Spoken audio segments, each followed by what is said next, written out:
সংস্কার, জাতীয় ঐক্য এবং নির্বাচন এই প্রসঙ্গে আজকে এই ডায়ালগ বিভিন্ন অংশীজন উপস্থিত আছেন। রাজনৈতিক দলের নেতৃবৃন্দ সকালবেলা থেকে ছিলেন, আমিও 10টা থেকে ছিলাম। আমাদের সুশীল সমাজের প্রতিনিধি, নাগরিক সমাজ এবং সরকারের একজন উপদেষ্টাও সকালবেলা ছিলেন। তো এই ধরনের আলোচনাগুলোতে যারা থাকে শেষ পর্যন্ত থাকলে ভালো হয়, যে সবার কথা শুনে তারাও একটা সবার পালস বুঝতে পারতো। কিন্তু নামাজের আগে অনেকে চলে গিয়েছেন। যাই হোক, তো আজকে এখন এই ফোরাম ফর বাংলাদেশ স্টাডিজ এর আয়োজনে যে তিনটা বলা চলে যে শব্দের মধ্য দিয়ে আজকের এই আলোচনার বিষয়বস্তু আমাদের সামনে তারা তুলে ধরেছে, যে সংস্কার, ঐক্য এবং নির্বাচন। জুলাই বিপ্লবের পরে গোটা দেশের মানুষের মাঝেই রাষ্ট্র সংস্কার কিংবা রাষ্ট্রের পুনর্গঠন, রাষ্ট্রের মেরামত এই বিষয়ে একটা ব্যাপক আলোচনা তৈরি হয়েছে এবং আকাঙ্ক্ষাও তৈরি হয়েছে।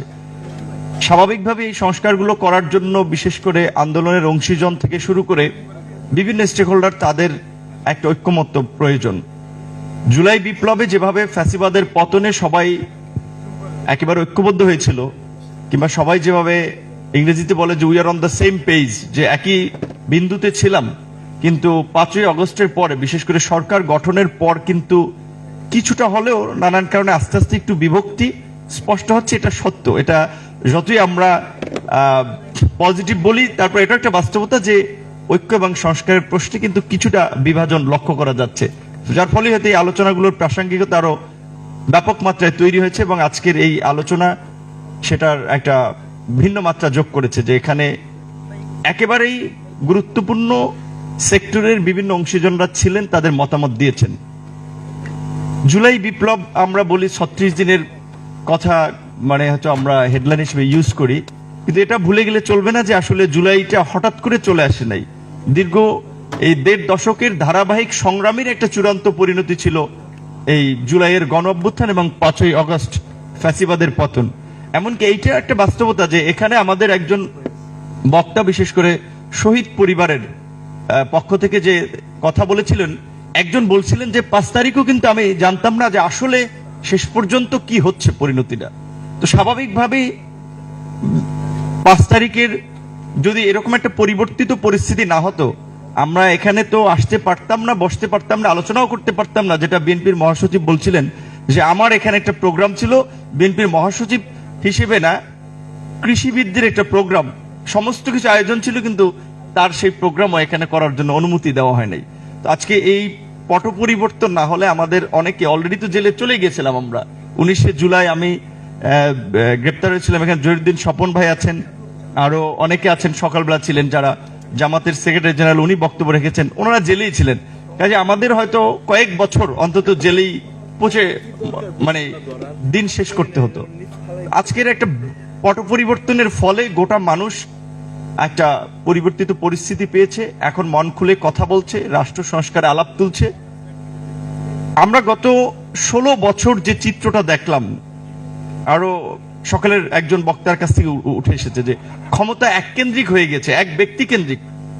তো সেই এক ব্যক্তি কেন্দ্রিক বা এককেন্দ্রিক ক্ষমতার বিকেন্দ্রীকরণের জন্য আসলে যদি আমরা কার্যকর কিছু সংস্কারের পদক্ষেপ না নেই, দীর্ঘদিন ধরে আমাদের আলোচনা হচ্ছে আমাদের সংবিধানের 70 নম্বর অনুচ্ছেদের কথা, সংস্কারের কথা, প্রধানমন্ত্রী এবং রাষ্ট্রপতির ক্ষমতার একটা ভারসাম্যের আনয়নের কথা, এবং আমাদের যে ল মেকাররা, যারা সংসদ সদস্যরা, দেখা যায় 1 লাখ টাকার ধরেন আপনার একটা পাবলিক টয়লেট উদ্বোধন করতে যাচ্ছে, সেটার জন্য 2 লাখ টাকা খরচ করছে ওই উদ্বোধনী অনুষ্ঠানের জন্য। এমপি সাহেব আসবে, এই জন্য রাস্তাঘাট যদি খারাপ থাকে সেটা মেরামত করা, তারপরে ব্যানার, ফেস্টুন, আরো আয়োজন তো অনেক ধরনের।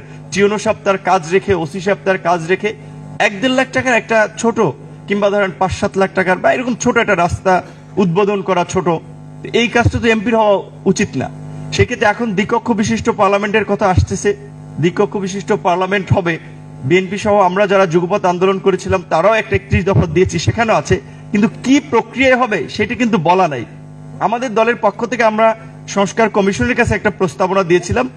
এটা আমরা 2000, বিশেষ করে এখানে একটু বলতে হয় যে 2018 সালের এই কোটা সংস্কার আন্দোলনের পরে আমরা যখন দেখেছি যে আসলে এই কোটা সংস্কার আন্দোলনের পরে যখন 2019 সালে ডাকসু নির্বাচন হলো, সেখানে স্বাভাবিকভাবেই দেশের মেধাবী ছাত্ররা, তরুণরা গতানুগতিক রাজনীতির বাইরে আমাদেরকে ভোট দিয়ে নির্বাচিত করলো।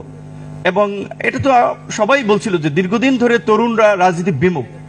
আমরা যখন ওই জায়গাটাতে সমর্থন পাচ্ছিলাম, তখন আমাদের কাছে মনে হয়েছে যে বিকল্প রাজনীতির প্রতি তরুণদের একটা আগ্রহ আছে, যার ফলে আমরা একটা দল করলাম। সেখানে 2021 সালে কিন্তু আমরা ঘোষণা দিয়েছিলাম যে আমরা এই যে ক্ষমতায় যেই যায়, ক্ষমতাকে কুক্ষিগত করার জন্য সংবিধান সংশোধন থেকে শুরু করে সকল প্রকারের কালাকানুন তৈরি করা, যেমন আমরা বিশেষ ক্ষমতা আইনের কথা বলছি, এটা 74-এর বিশেষ ক্ষমতা আইন। এটা তো এর আগে একাধিক গভর্নমেন্ট ছিল, কেউ কি এটা চেঞ্জ করেছে? কিংবা র্যাবের কথাই বলি, র্যাব আজকে বিলুপ্তির কথা ধরেন বিএনপির পক্ষ থেকে দাবি জানানো হয়েছে, কিন্তু বিএনপি তো ক্ষমতায় থেকে এই র্যাবটা গঠন করেছিল। তখন কিন্তু আওয়ামী লীগ এটা নিয়ে আবার বলেছিল যে র্যাব বিরোধী দল নির্মূলে ব্যবহার করাচ্ছে, তখন বিএনপি সেটা কর্ণপাত করে নাই। আবার বিএনপি যখন সেটার ভিকটিম হয়েছে, তখন আওয়ামী লীগ কর্ণপাত করে নাই। এখন বিএনপি বলছে র্যাব সংস্কার কথা, এটা ভালো, কিন্তু এই রকমের অনেক ধরনের কালাকানুন আছে যেগুলো যারা সরকারে ছিল, সরকারে গিয়ে আসলে কেউ শেষ পর্যন্ত পরিবর্তন করতে চায় না। অতীতের কর্মকাণ্ডগুলো অনেক ক্ষেত্রে তাই দেখা যায়। সেক্ষেত্রে আমরা বলেছিলাম যে একটা কার্যকর সংসদের জন্য, ক্ষমতার ভারসাম্যের জন্য আনুপাতিক হারে নির্বাচন বা সংখ্যানুপাতিক নির্বাচন, সেটা একটা পদ্ধতি বা প্রক্রিয়া হতে পারে। সংখ্যানুপাতিক নির্বাচনে দেখলাম যে আমরা অনেক দল, এমনকি যারা আমরা এই বিপ্লবের আগেও এটা নিয়ে খুব জোরালো ছিলাম, তারা অনেকে পজিশন চেঞ্জ করেছে সত্যিকার অর্থে, কারণ বিএনপি এটাতে আপাতত চাচ্ছে না। এর পেছনে অনেকগুলো যুক্তি আছে, এখন তারা অনেকে চাচ্ছে না। তাহলে আমরা বললাম অন্তত দ্বিকক্ষ বিশিষ্ট পার্লামেন্ট যদি আমরা করি, তাহলে আপার হাউজে সেটা হয়তো করা যেতে পারে। ওই অন্তত লোয়ার হাউজে যদি ডিরেক্ট হয়, অন্তত আপার হাউজে সংখ্যানুপাতিক হারে ভোটের অনুপাতে বিভিন্ন দলের রিপ্রেজেন্টেশন করা যেতে পারে। সেটা জানি না কতটুকু হবে কি হবে না। এবং ইতিমধ্যেই সংস্কার নিয়েও যে ধরনের দ্বিধা দ্বন্দ্ব এবং দ্বিমত তৈরি হয়েছে, তাদের সরকার উপদেষ্টারাও বলছে যে আমরাও একটু অস্বস্তি বোধ করছি, কিংবা তাদের কাজে বিঘ্ন ঘটছে। স্বাভাবিকভাবেই এরকম একটা অস্থির সময়ে একটা সরকার গঠিত হয়েছে, এখনই যদি তাদের উপরে চাপ তৈরি করা হয় যে আর্লি ইলেকশন, তাদের তো স্বাভাবিকভাবে ওইখানে একটা চাপ থাকে। যেটা আমাদের আরেকজন উপদেষ্টা আদিলুর রহমান সাহেব বলেছেন যে আমরা শুধুমাত্র একটা পরিবর্তন করে আপনাদের দায়িত্ব শেষ হয়ে যায়নি, এখন অনেক ধরনের ষড়যন্ত্র চলছে। আপনাদের প্রতিরোধ করার যে প্রচেষ্টা, সংস্কারের পাশাপাশি প্রতিরোধের জন্য প্রস্তুত থাকতে হবে, চোখ কান খোলা রাখতে হবে। এই যে সচিবালয়ে যে ঘটনাটি ঘটে গেল, আমি দেখেছি ফ্লোরের যে অবস্থা, তাতে মনে হয়েছে এখানে কোনো বিস্ফোরক থাকতে পারে। যে অবস্থা, এটা নর্মাল অগ্নিসংযোগে এরকম হয় না, পলেস্তারা উঠে যায় না। তো সেই ক্ষেত্রে আমরা অনেক ধরনের আরো তো অস্থিরতা দেখতে পাচ্ছি, আমাদের প্রতিবেশী রাষ্ট্রের যে অসহযোগিতাপূর্ণ মনোভাব। সেক্ষেত্রে আমাদের একটা জাতীয় ঐক্য খুবই প্রয়োজন, কিন্তু জাতীয় ঐক্যে আমি স্পষ্টতই কিছুটা বিভাজন দেখতে পাচ্ছি।